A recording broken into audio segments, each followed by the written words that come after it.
Hello guys, आपका स्वागत है हमारे चैनल कॉन्सेप्ट क्रैकर में। मैं प्रीत आपके आ गया हूँ आपके लिए प्रश्नावली 1.3 लेकर क्लास 9 एचबीएससी की।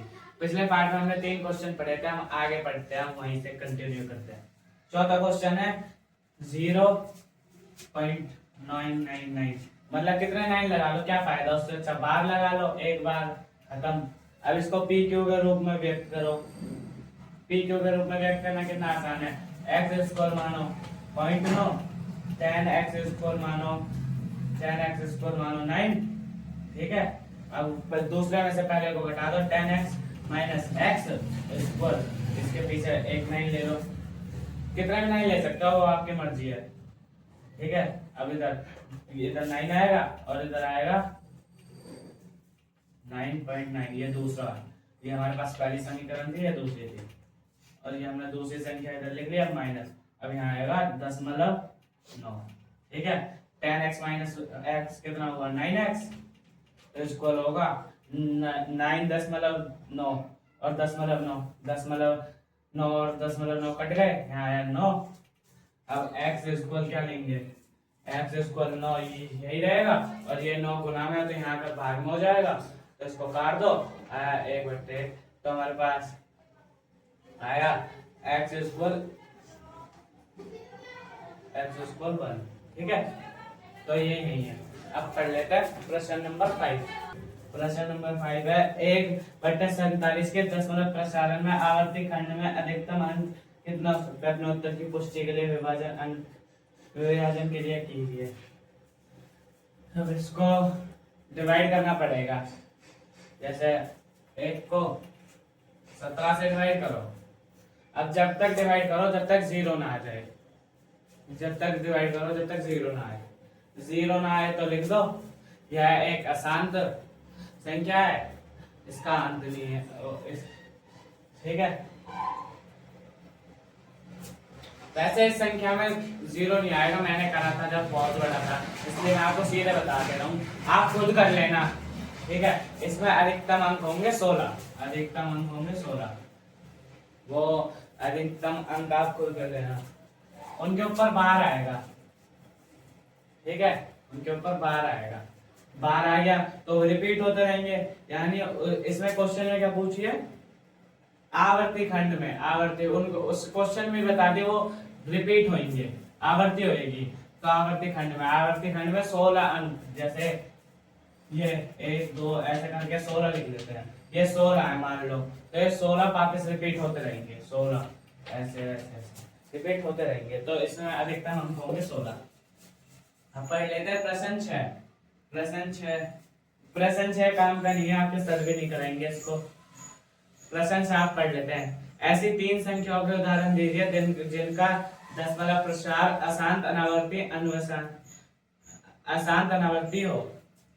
अब ले लेते हैं, क्या पूछा है, अशांत अनावर्ती, अशांत। अब ले लेते हैं पहला, अब ले लेते हैं 0.1 ले लो, 1 0 1 0 0 1 0 0 0 1, ये ले लिया, ठीक है। अब आप देखो ये अशांत है क्योंकि ये रुक नहीं रही, यहाँ पे भी आगे वो डॉट लगे पड़े, जिसका मतलब और आगे जा रही है।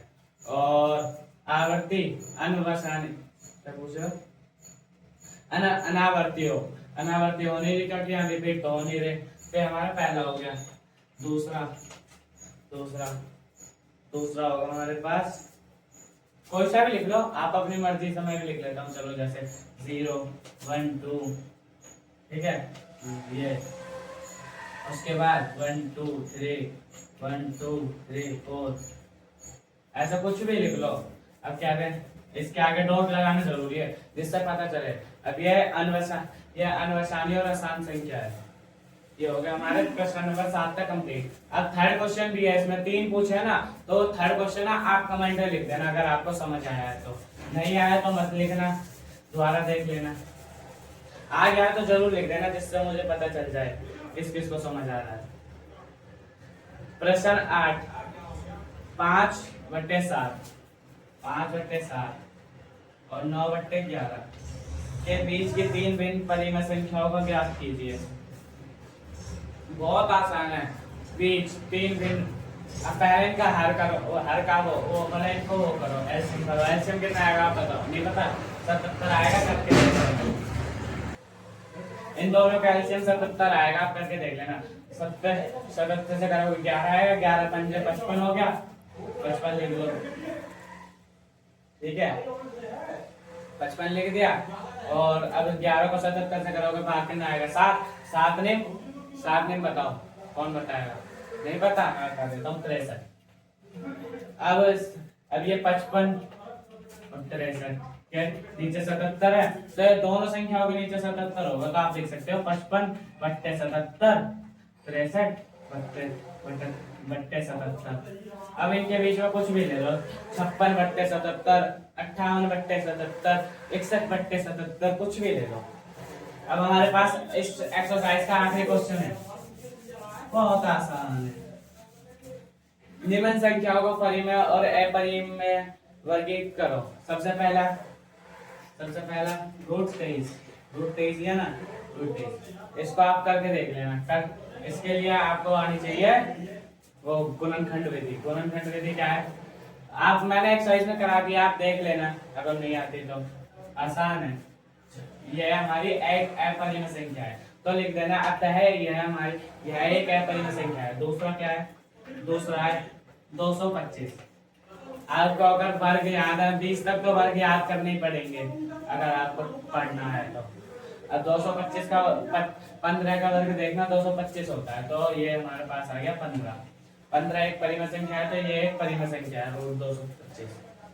थर्ड क्या है?